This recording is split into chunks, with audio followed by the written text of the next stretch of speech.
श्री स्वामी समर्थ. दंडवत आणि प्रणाम. या युट्यूब चॅनलमध्ये मी अगदी मनापासून तुमचं खूप खूप स्वागत करते आणि आजचा दिवस तुमचा शुभ जावो अशी महाराजांच्या चरणी प्रार्थना करते आणि आजच्या नवीन विषयाला सुरुवात करते. नवीन विषय म्हणजे असा आहे की महाशिवरात्री जवळ आलेली आहे, तर अनेक समस्या असतात किंवा अनेक प्रश्न आपल्या डोक्यात असतात की जे नौखे आहेत त्यांच्यासाठी पूजा कशी करायची, त्या पूजेमध्ये कुठलं साहित्य वापरायचं, महाशिवरात्रीचा उपवास कसा करायचा किंवा महाशिवरात्री कुणी करायची आणि म्हणजे ती किती दिवसासाठी सेवा करायची, ह्या थोडक्या ज्या गोष्टी मला माहित आहेत त्या गोष्टी मी तुमच्यापर्यंत सांगण्याचा थोडासा प्रयत्न करते. पहिल्यांदा मी सांगते महाशिवरात्री कुणी साजरी करायची.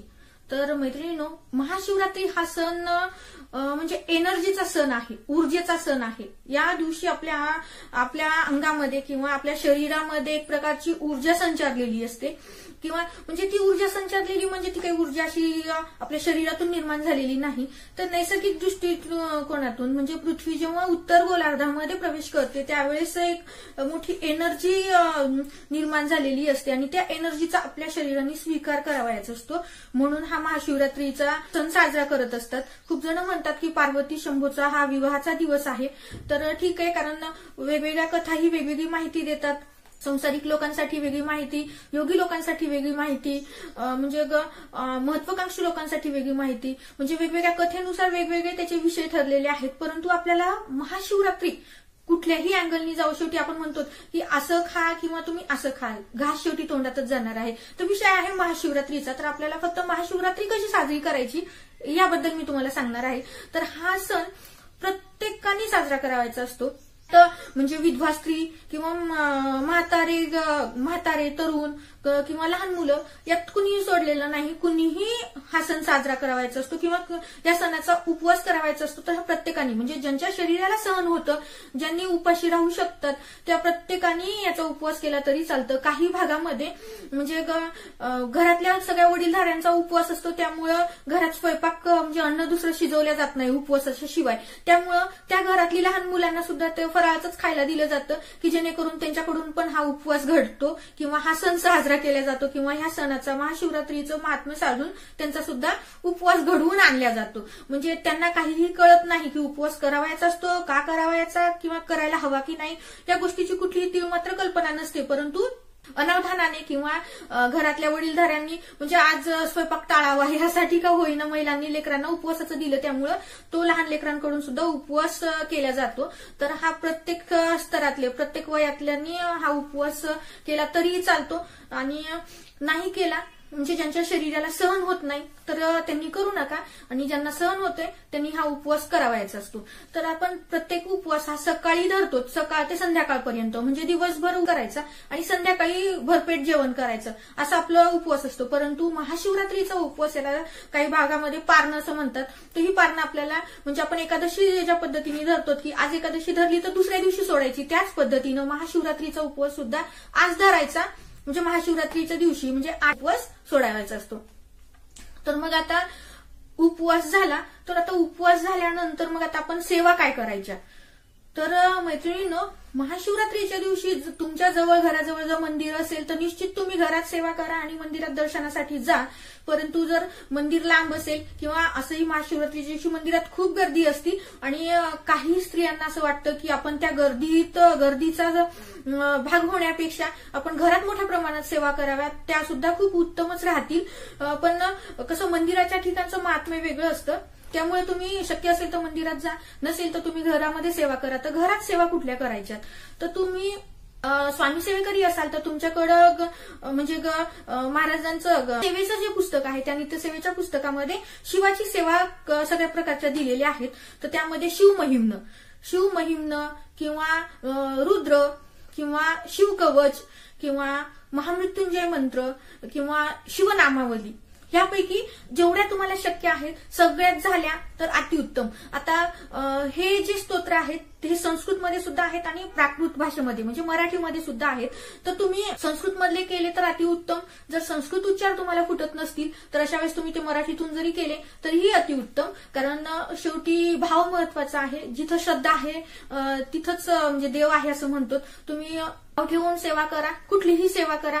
आणि हे तुमच्याकडे पुस्तक अवेलेबल नाही किंवा तुम्हाला हे संस्कृत वाचता येत नाही किंवा तुम्हाला मराठी वाचता येत नाही तर अशा वेळेस तुम्ही फक्त ओम नमः नमः शिवाय किंवा श्री शिवाय नमस्तुभ्यम हे म्हणत जरी शंभूवरती अभिषेक केला साध्या पाण्याचा तरीही खूप मोठी सेवा तुमच्याकडून घडलेली आहे असं समजा. मग आता हे झालं, ह्या सेवा आपल्याला त्या दिवशी घ्यायच्यात. मग आता ह्या सेवा करावयाच्या आहेत तर मग आपण शंभूची पूजा काय वापरून करायची आहे. तर शंभूसाठी आपल्याला म्हणजे सुरुवातीला पंचगव्यांनी शंभूला स्नान घालायचं आहे. तर आता पंचगव्य म्हणजे काय.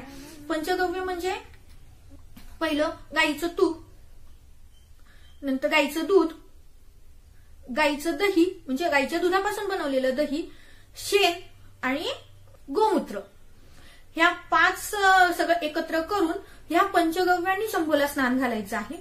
आणि त्यानंतर मग पंचद्रव्य घ्यायचे. तर मग त्याच्यामध्ये काय काय घ्यायचं आपल्याला.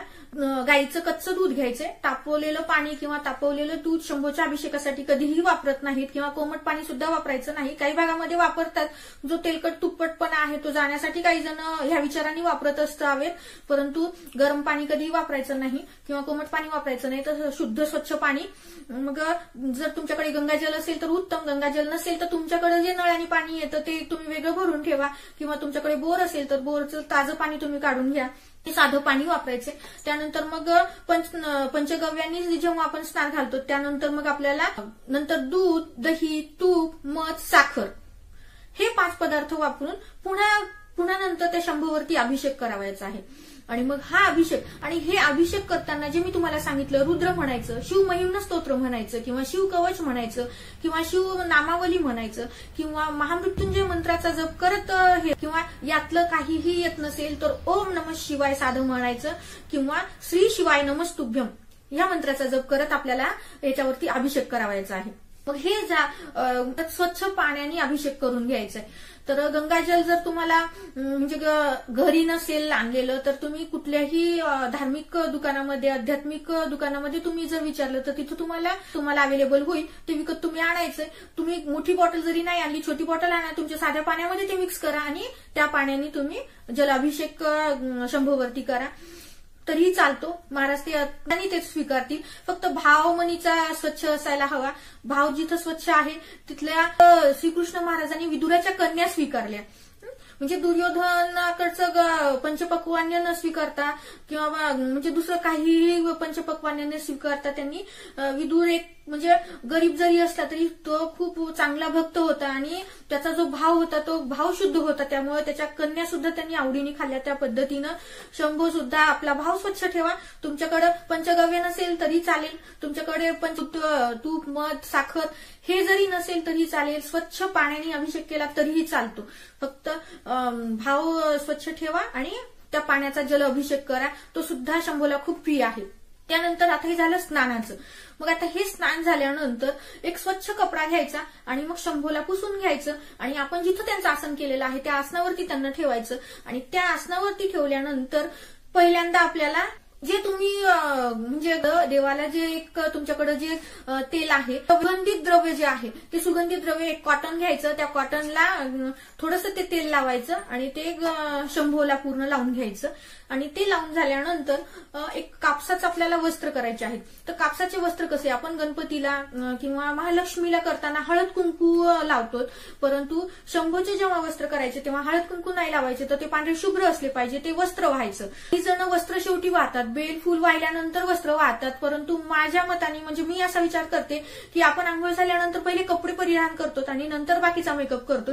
मग त्याच पद्धतीने म्हणजे कसं काही गोष्टी आपण सगळ्यांच्या ऐकायच्या आणि आपल्याला ज्या योग्य वाटतात त्या आपण करायच्या, फक्त भाव शुद्ध असावा एवढंच मी मानते. आणि त्याच पद्धतीनुसार मी पहिल्यांदा वस्त्र घालते. ते वस्त्र वाहिल्यानंतर मग तुम्ही चंदनाचा टीका शंभूला लावायचा आहे. चंदनाचा टीका लावा आणि नंतर हळद कुंकू हे महादेवाला वर्ज्य असतं. तर हे वर्ज्य काय काय आहे ते तुम्हाला मी शेवटी सांगणार आहे. तर पहिल्यांदा आपण पूजेत काय काय वापरायचे ते सांगते, म्हणजे पूजा कशी करायची तेवढीच माहिती देत आहे. तर तुम्ही चंदनाचा गंध करा आणि तो गंध लावा किंवा भस्म, ज्याला काही भागामध्ये विभूती असं सुद्धा म्हणतात, ते भस्म आपल्याला महाराजांना लावून घ्यायचे. आणि मला थोडंसं विसरलं सांगताना की पहिल्यांदा आपण जेव्हा शंभूची पूजा करतो तेव्हा आपण सुरुवातीला पहिले आपल्याला इथं भस्म लावून घ्यायचे आणि हे भस्म लावून नंतर शंभूची पूजा करायची आहे, कारण आपण शंभूचे गण बनणार आहोत, तर मग आपल्याला भस्म असायला हवं. त्यामुळे पहिल्यांदा भस्म लावून घ्यायचं आणि नंतर मग आपण अभिषेक म्हणजे अभिषेकासाठी शंभूची साळींपिंड प्लेटात ठेवायची, ताटात ठेवायची, तामणात ठेवायची, जे काही असेल त्याच्यामध्ये ठेवायची, पण पहिल्यांदा आपण लावून घ्यायचे. तर तसंच मग शंभूचं स्नान झालं, वस्त्र झाले, वस्त्र झाल्यानंतर आपण चंदनाचा टिळा लावतो, किंवा पहिल्यांदा आपण भस्म लावून घ्यायचं आणि नंतर चंदनाचा टिळा लावायचा, कारण चंदन त्या शंभूला खूप प्रिय आहे. नंतर मग आपण बेल फूल वगैरे व्हायचं. तर मग बेल वाहताना आपण ह्या 2 बोटामध्ये बेल घ्यायचे आणि बेलाचं पान हे उलट करून शंभूवरती व्हायचे, सरळ पान व्हायचं नाही. नामावली म्हणत तुम्ही 108 बेलपत्र वाहू शकतो, किंवा तुम्ही ओम नमः शिवाय म्हणत पण वाहिलं तरी चालतं. तर बेलपत्र वाहिल्यानंतर मग आपण फूल व्हायचे. मग आता फुलं कुठल्याही पांढऱ्या रंगाची असतील तर खूप चांगलं, जर पांढऱ्या रंगाची भेटली नाही तर जी तुम्हाला अवेलेबल झाली ती वहा. फक्त केवड्याचं फूल सोडून बाकीची तुम्ही फुलं वाहू शकतो.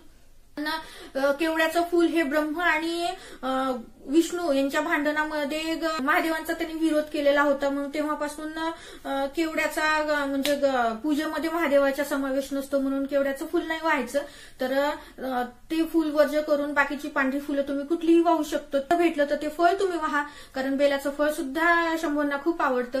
त्यानंतर तुम्ही फुलामध्ये धोत्र्याचं फूल आवर्जून वाहा, कारण धोत्र्याचं फूल महाराजांना खूप आवडतं, शंभूंना खूप आवडतं.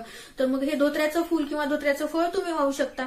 आणि तर मग ही पूजा पूर्ण झाल्यानंतर मग आपल्याला शंभूंना फळ द्यायचंय. तर मग फळ कुठलं द्यायचं, तर फळ तुम्ही केळी देऊ शकता, तर शंभूंना खूप आवडतं, तर तुम्ही कौट वाहिलं तरी चालतं, किंवा तुम्ही इतर कुठलंही फळ देऊ शकता. फक्त नारळ द्यायचं नाही, किंवा नारळाचं पाणी शंभूवरती शिंपडायचं नाही किंवा टाकायचं नाही, कारण हे नारळ लक्ष्मीचं स्वरूप, यशाचं स्वरूप मानलं जातं.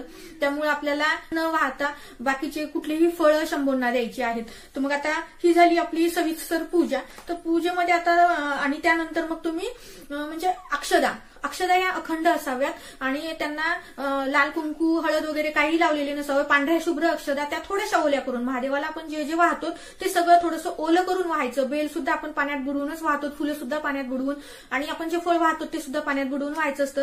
तर त्याच पद्धतीनं अक्षदा सुद्धा आपल्याला ओल्या अक्षदा टाकायच्या असतात आणि त्या अखंड असल्या पाहिजे, तुटलेल्या नसाव्यात, ह्या पद्धतीनं. आणि मग आता प्रत्येक डाळींचं वगैरे वेगळं महत्व आहे, ते मी निश्चित नंतर कधीतरी व्हिडिओ करेल. परंतु आता महाशिवरात्रीच्या निमित्ताने तुम्हाला साधा सोपा सरळ पूजा, म्हणजे जेणेकरून तुमच्याकडनं काहीतरी सेवा घडावी म्हणून मी हा व्हिडिओ बनवत आहे. तर साध्या अक्षदा आपण व्हायच्यात आणि मग महाराजांना विनंती करायची, कारण महाशिवरात्री हा सणच नैमित्तिक सण आहे किंवा कामिक सण आहे, जो इच्छा पूर्ण करणारा सण आहे.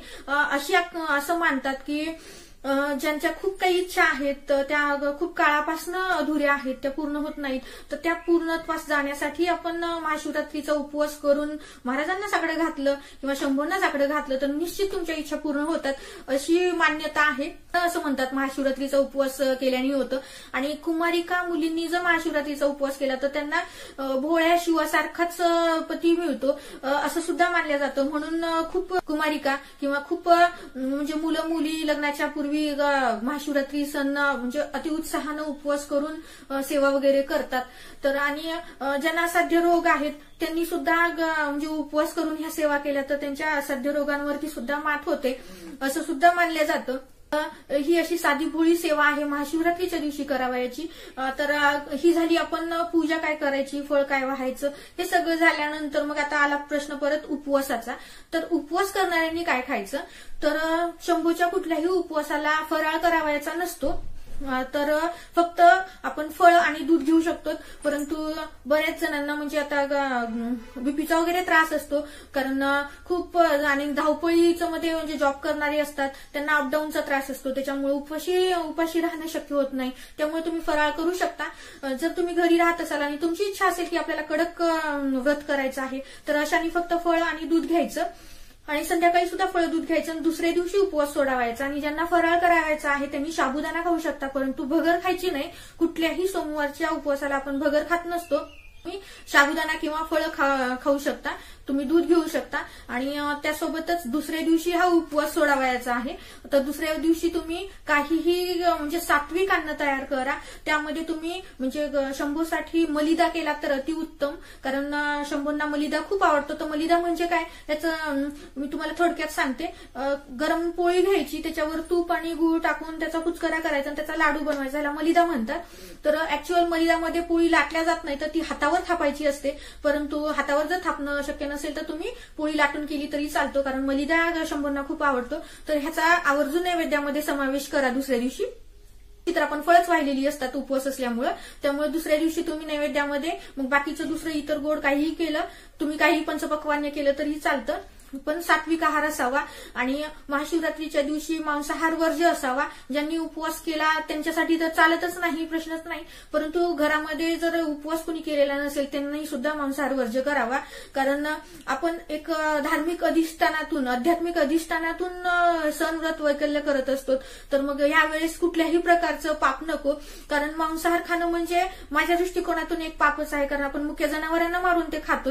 तर त्यांचा जीव जाताना बऱ्याचशा वेदना होतात. त्या वेदना म्हणजे ते मी त्याला पापाचं ओझं समजते. त्याच्यामुळं उपवास करणाऱ्यांनी पण आणि नाही करणाऱ्यांनी पण हे वर्जच करावं.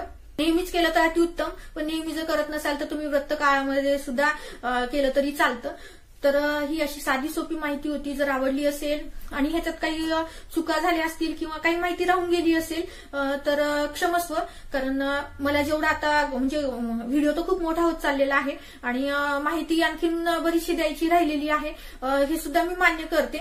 पण जेवढं मला सहजपणे सांगता आलं आणि साधी सोपी पद्धतीने ज्यांना काहीच माहिती नाही त्यांना करायची इच्छा असते त्यांच्यासाठीही भरपूर माहिती झालेली आहे. आणि माझी दिलेली माहिती किंवा माझी झालेली सेवा ही महाराजांच्या चरणी मी रुजू करते आणि हा व्हिडिओ इथेच संपवते. तर श्री शिवाय नमस्तुभ्यम.